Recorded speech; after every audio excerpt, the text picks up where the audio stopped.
Thank you for joining us live with Miami's Community News. And our very special guest today is former Mayor of Miami, Xavier Suarez. Thank you for being here, Mayor. Thank you for inviting me, Mike. So there are a lot of people, go way back. Yes. And a lot of people under the age of 45 are not acutely aware of you. They are, though. They are acutely aware of your son, Francis, is current mayor for a long, I think 2017. He was on the commission. Did he Miami for many years before that? Yes, a total of 16 years, 8 as commissioner, 8 as mayor. So I went and looked up your stuff. I want to make sure I got it right. According to wherever I looked, right? You were a pioneering Cuban-American political figure, became the first Cuban-born mayor of Miami. And nowadays, we wouldn't think anything of it. But you were first elected in what year? 1985. We were just a kid then. when 36 years old for me. And I never served in government before. And all of a sudden, I was chairman of the city commission. At the time, it was a weak mayor form of government, where the mayor was part of the commission. And one of the first things I did, I mean, I don't want to interrupt whatever. But you already did, but it's okay. Winston Churchill said, "Excuse me if I interrupt you while you're interrupting me." So one of the first things I said is, I said to the commissioners, this is our first meeting together, first session of commission. I want to tell you, we don't have Robert's Rules of Order. We have Mason's Rules of Order. And I had memorized it, me for looking at things, studying things.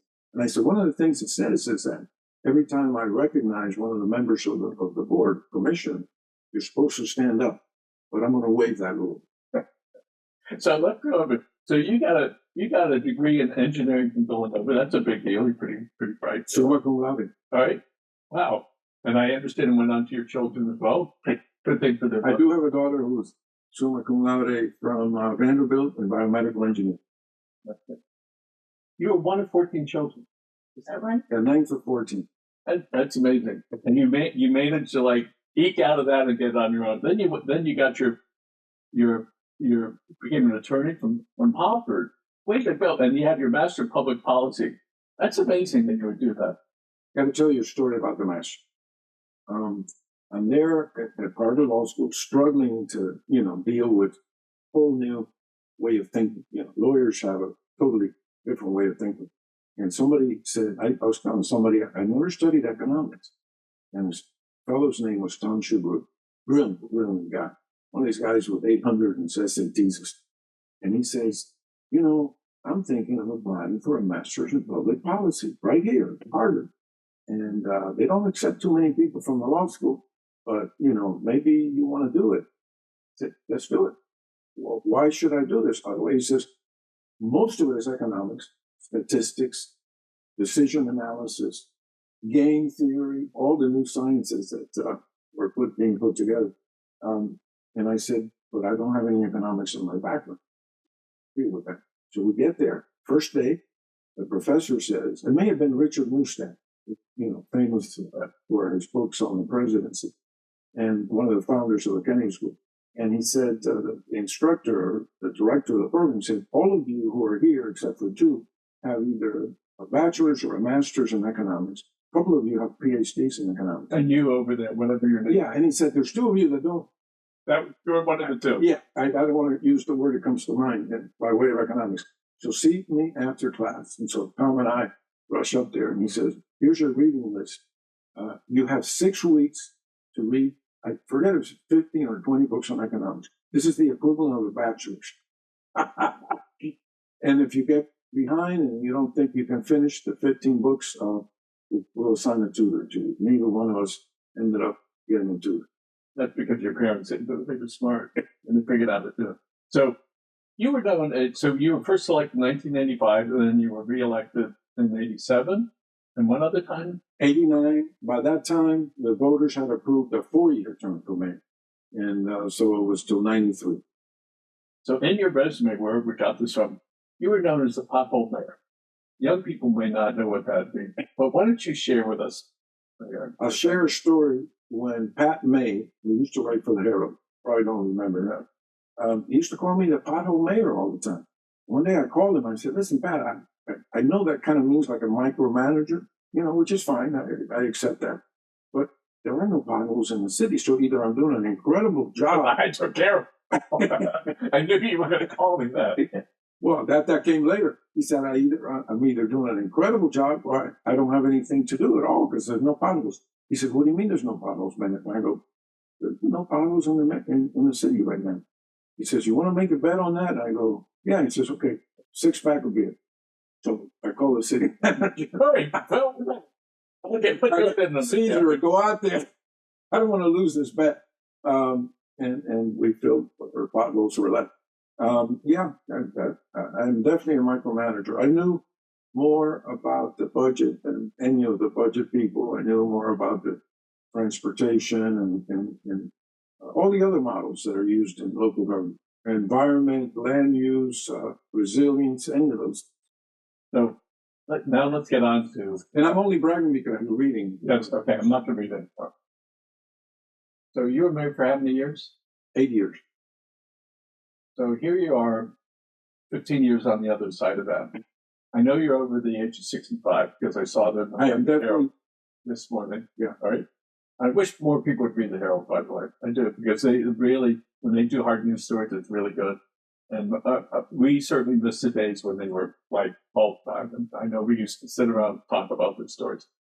But here you are, grown children, got a bunch of grandchildren running around.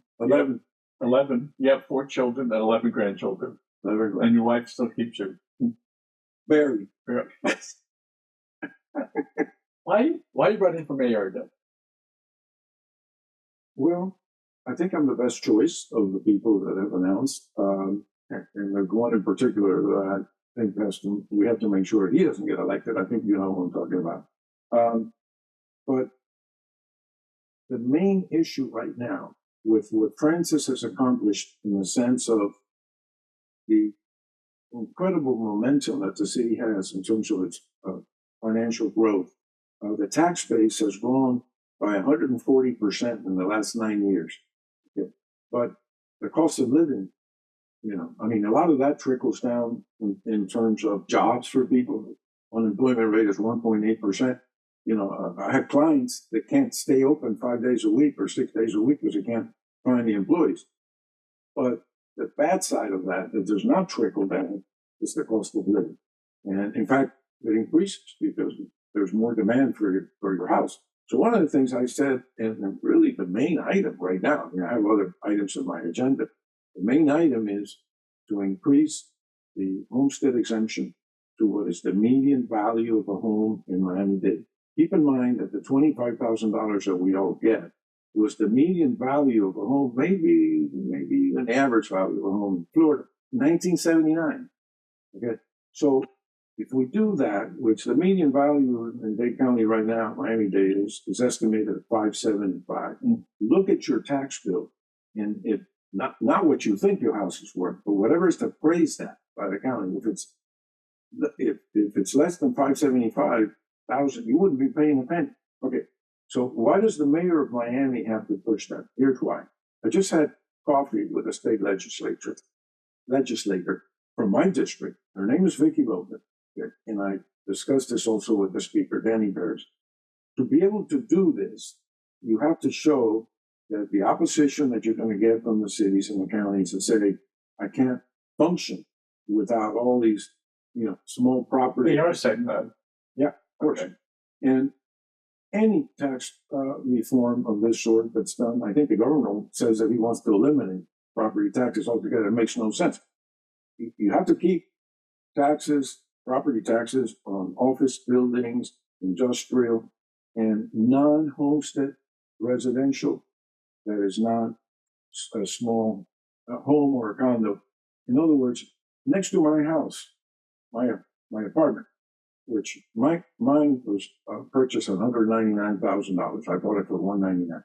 And now it hasn't really gone up all that much. Plus, I have to save our home, so it can only go up 3% a year, et cetera, et cetera.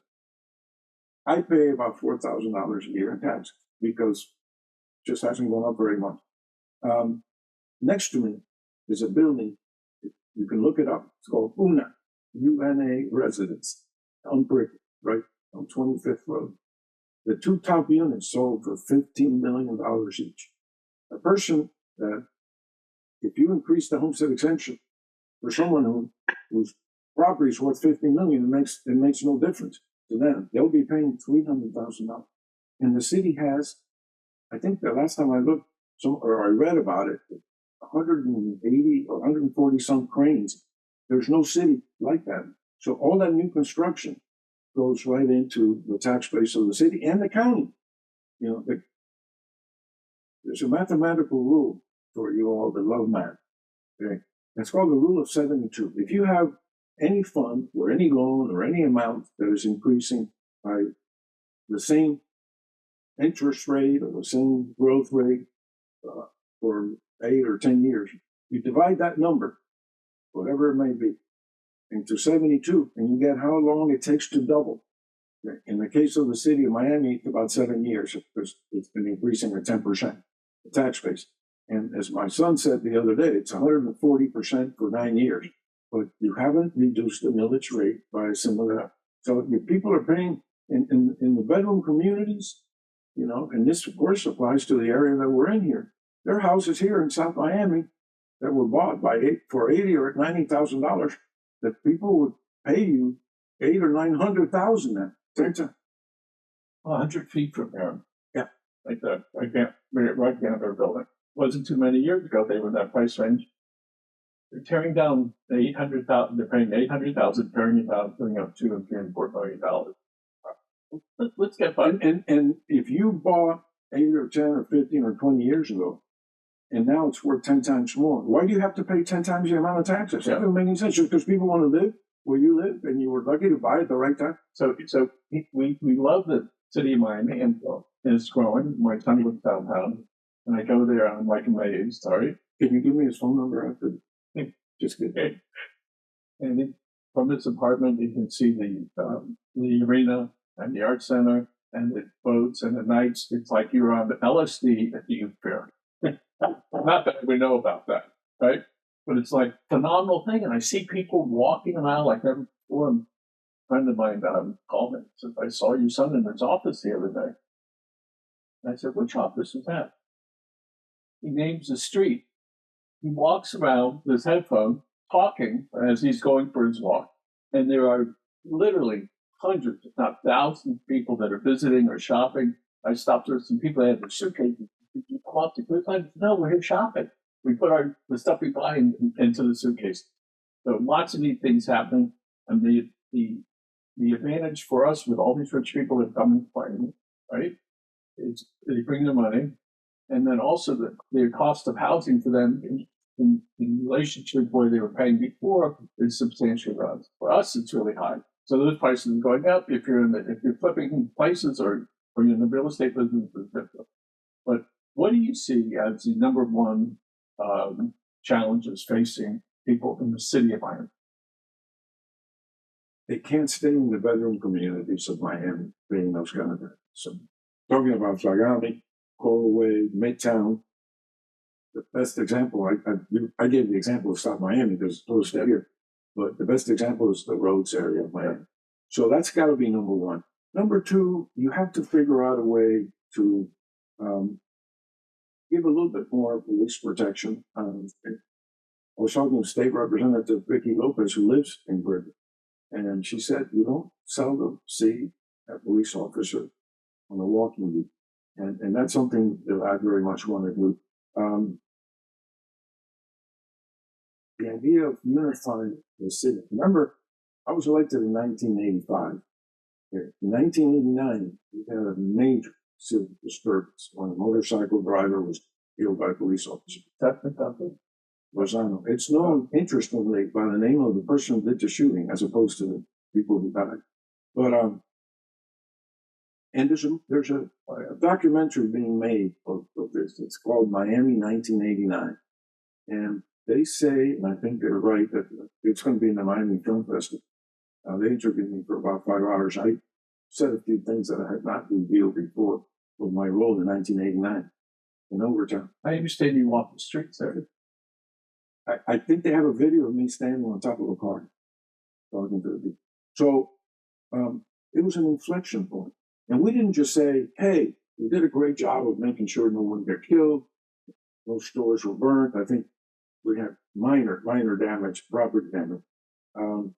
And by the way, none to the Miami Arena, which was in overtime. Okay?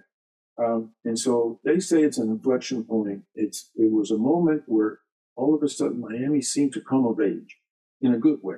And one of the things we did is we said, the minorities in this city, specifically African Americans, don't have proportional representation in the county or the school board.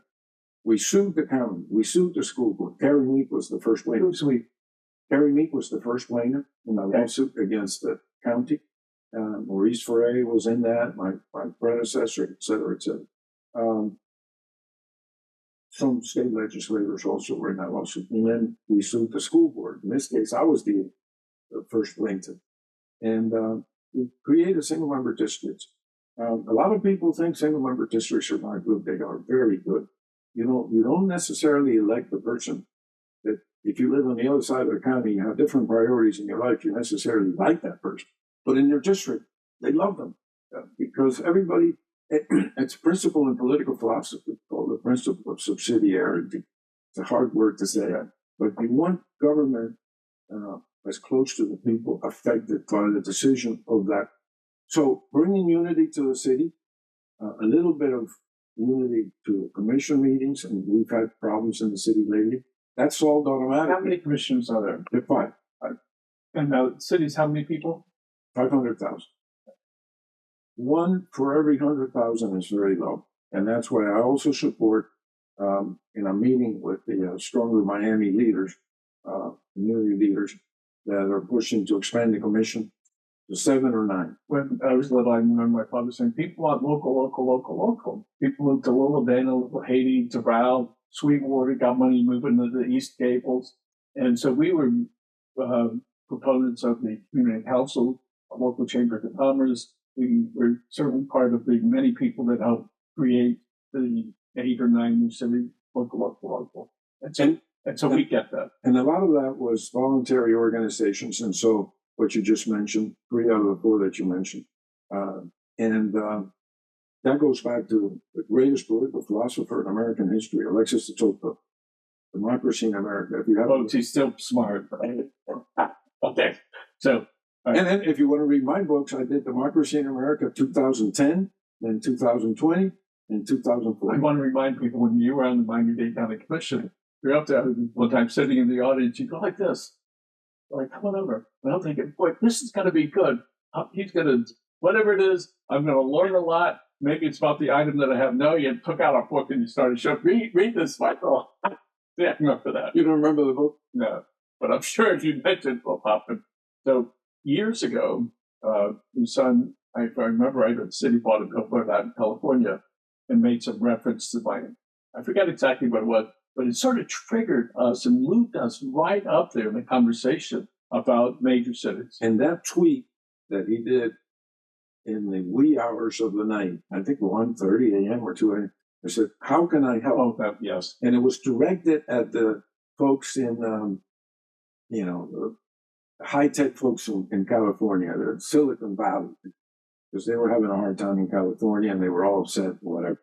And that triggered an exodus from those states and arrival in Miami of what is now, I think the last figure I saw, funds under management, $3 trillion from, all the famous companies. And of course, one of the leaders of that exodus in that case from Chicago, was Ken Griffin.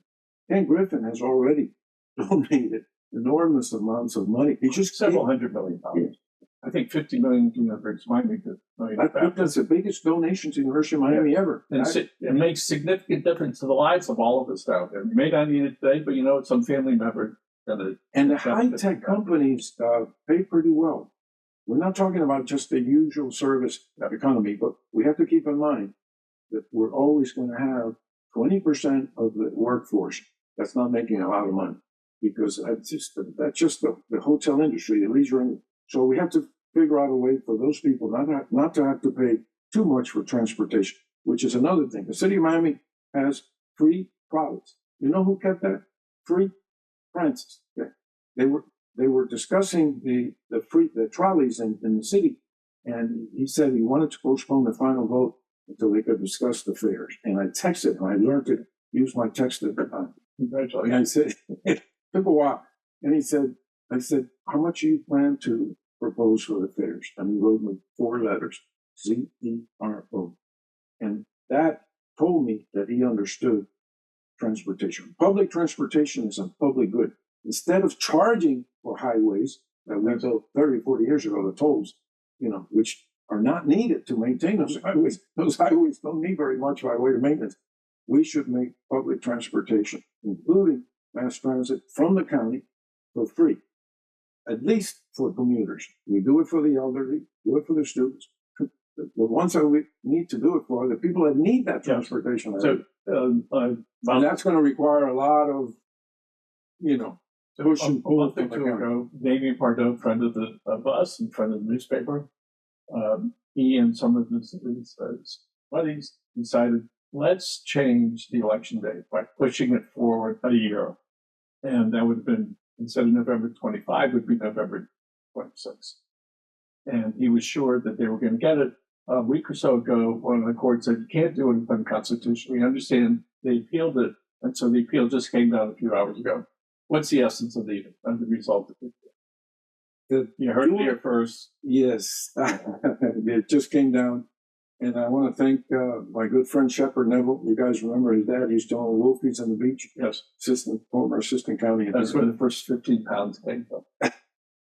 You went a little too much to Wolfies. He sent me the opinion, and he wrote me some summaries. He did that in the last half hour, which is amazing, with old Shepard. Basically, everything they did is okay, except extending their terms a year. Nobody's against necessarily having elections in even years, because that puts them together with Congress and presidency. More state. Yeah. South Miami was more than double. They went from odd years to look, don't do it. Coral Gables just did it, but they did it by reducing the terms of the incumbent, by half a year, because I guess they haven't been able to do it by increasing your term. And by the way, it's illegal for other reasons, but we don't want to necessarily go into that. Its own constitution. Okay. The Constitution of the state of Florida says the only way to change the charter of Miami is abiding by the charter provisions in both the city of Miami and the county if they control. The county requires that something like this be done by referendum. You can't just do it, hey, I'm going to add a year to my term. And in the city of Miami, it's a pretty decent paid job, what I understand. By the time you add up all the benefits, it's now $100,000. When I was mayor, I got paid $5,000 a year. That's the way you like, right? And then I became a county commissioner, and I got a 20% raise. Wow. To $6,000. Way to go, Mayor.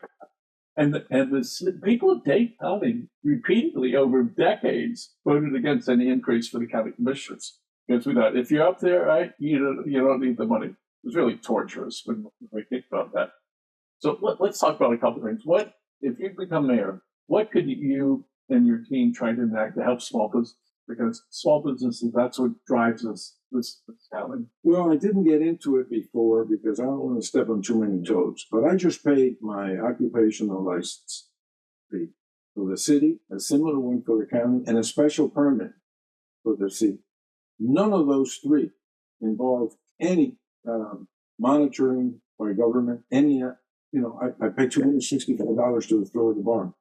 One of the things that Winston Churchill did to pick up the economy in England was all business taxes of that sort, eliminate them all. They're not, it's not an occupational license. They don't know anything about what I'm doing in my law practice, it's basically just another tax. One thing that we need, I went to the cleaners the other day and I saw all these certificates, whatever. Nobody checks to see if they know what they're doing with their, so that's important. Reducing crime, the city has done a great job. I don't know if you saw the recent, but this is the lowest homicide year in the history of the city of Miami, already halfway through the year, less than last year, which was the lowest ever. And I'm talking 30 people, in the whole year. I think there were 30 shootings in Chicago last weekend, and I think like 3 people died. And permitting has to be expedited. The city now has a centralized system, it's computerized, but too many people have to sign on it should be unified under one person. And other aids, well, we do facade improvement in areas that need development. And that's why we have so many CRAs. The CRA is a community redevelopment agency. The most important one, the most successful one, took 40 years. And for folks, it's a defined area where the taxes stay in there. Very local. We need to help that area. And you're allowed to pledge the stream of taxes for 30 years into the future. It's called tax increment financing, new taxes from the growth. And then you use, in effect, future taxes for present capital development. And that's a common thing. Yeah. Is that correct? Yeah, you're supposed to do it for slum and blighted areas. And Overtown certainly was that 40 years ago. When I was on the county commission and I had to vote to extend the one in South Beach, I said, but I did it because they had too many projects that were ongoing that depended on that. Sometimes you have to be a little bit. But sometimes I've heard an interpretation could be a slum and blighted, it's vacant land, right? I go, okay. I just got too much litter. Yeah, maybe. Okay. So, City of Miami has a huge diverse population, as does all of Miami-Dade County. We work with the county in a show called Strike 305. Last week, we had one show in Spanish, Creole, Portuguese, and English. There may be some other groups, but certainly the city of Miami has a huge concentration of diversity. Is there something the city could do to help this blend a little bit better? Leadership. That's what it takes. You can't appease one group, to then anger the other.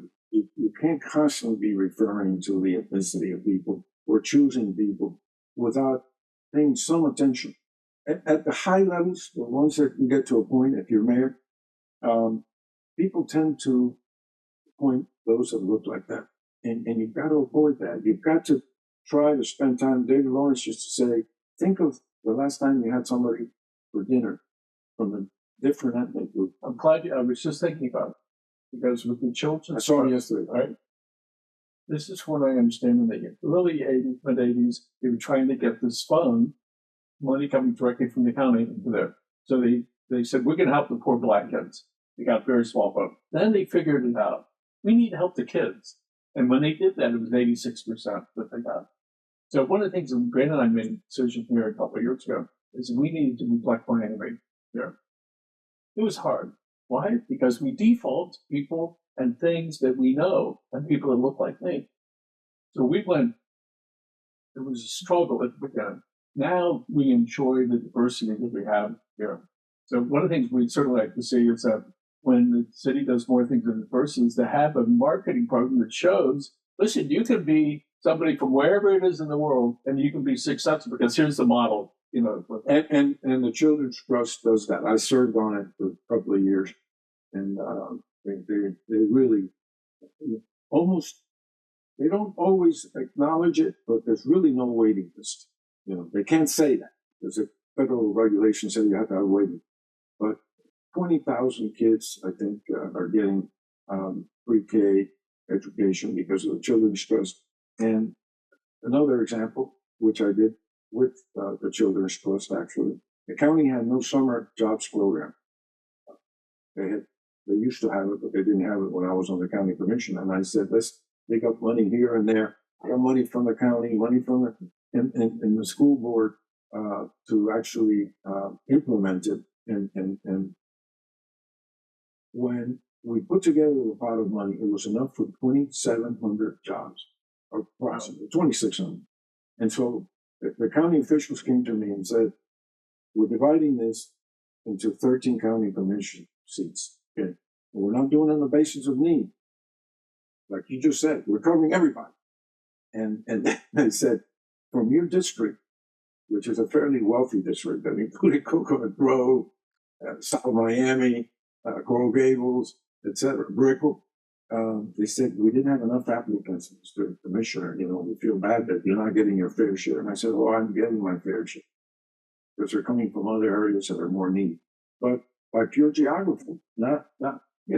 So that's exactly right. And that's what you have to be. You have to be colorblind. You have to be blind about religion. You have to be blind about sexual preference.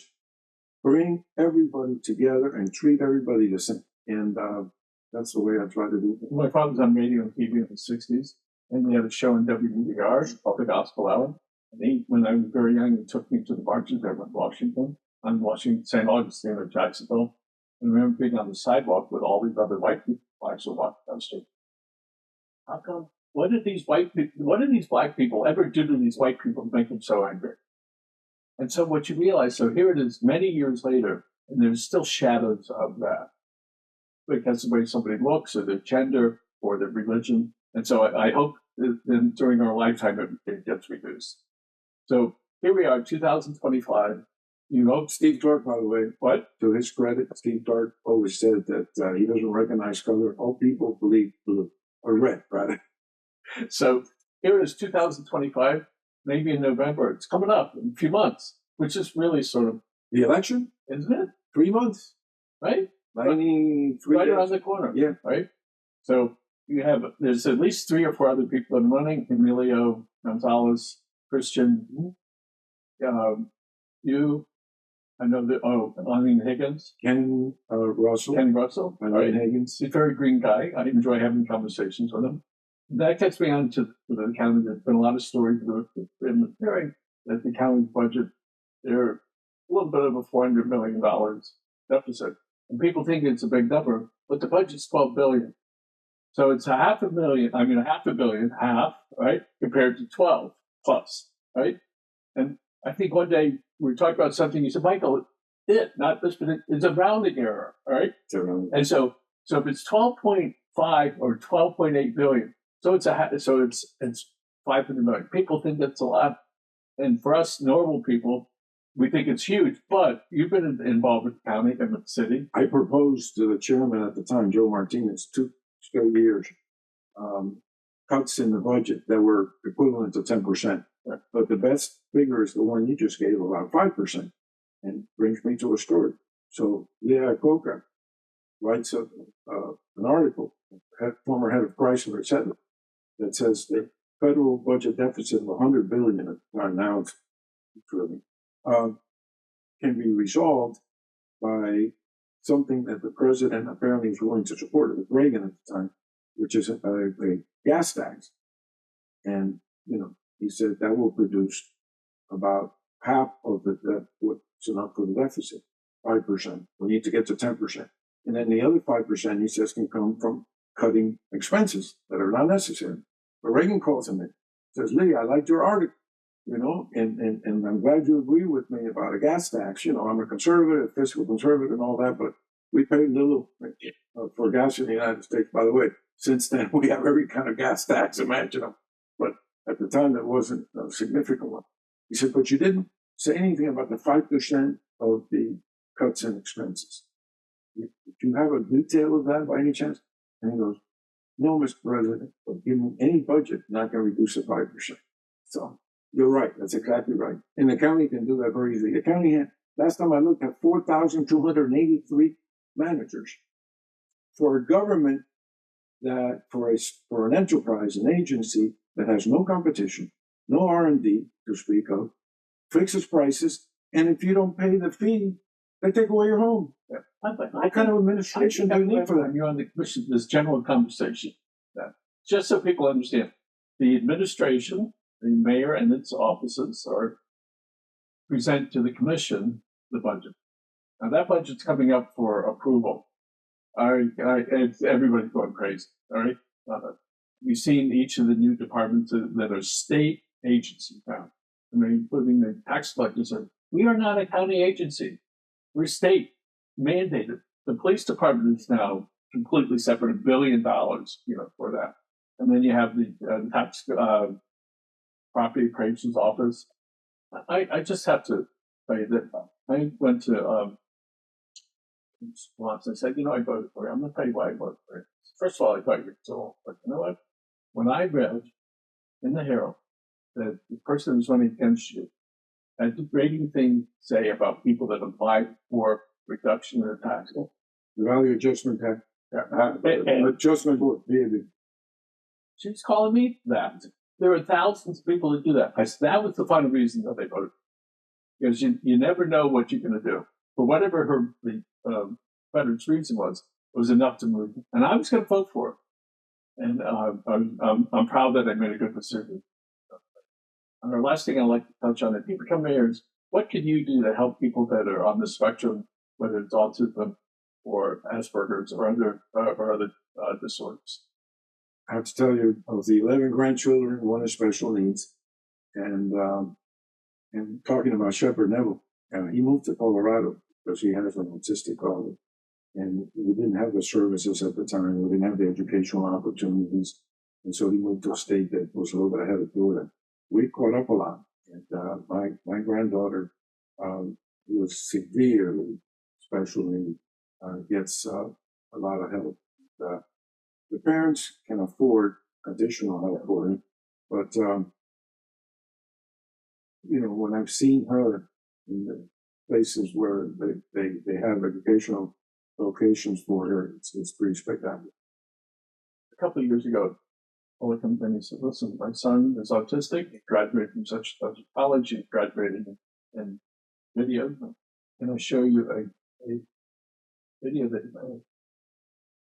And I started leaning over to look at it. I said, Michael, it's not about the quality of that video that's right there. Here's a father trying to help his son. I'm having this internal conversation. I was really feeling the pressure because my experience with autistic was only one. And so I said, listen, okay, you're saving lives, so the answer is yes.